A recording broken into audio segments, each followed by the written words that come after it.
সবাই একটি নতুন বাংলাদেশ গঠন করতে চায়। নতুন বাংলাদেশ গঠন করতে হলে একটি গণতান্ত্রিক সরকার দরকার, গণতন্ত্র দরকার, ন্যায় বিচার দরকার এবং জাতীয় ঐক্য সংহতি দরকার। আমরা লক্ষ্য করছি যে অভ্যুত্থানের পরে আমাদের মধ্যে অনৈক্য সৃষ্টি হয়েছে, বিভাজন সৃষ্টি হয়েছে।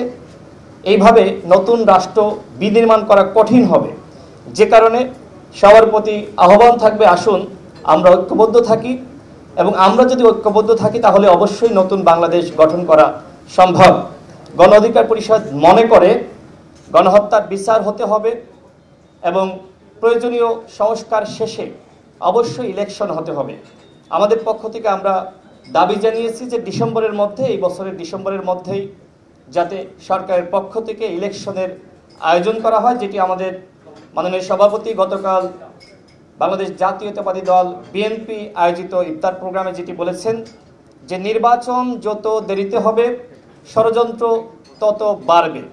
তো সেক্ষেত্রে সকল দলকে সাথে নিয়ে জাতীয় ঐক্যমতের ভিত্তিতে দ্রুত সময়ের মধ্যে একটি নির্বাচন দেওয়ার জন্য আমরা সরকারের প্রতি আহ্বান রাখছি। আবারও সবাইকে পবিত্র মাহে রমজানের শুভেচ্ছা। আসসালামু আলাইকুম। উৎসবের খুশি হবে নগদে বেশি, কারণ ঘন্টায় ঘন্টায় আছে গিফট জেতার সুযোগ।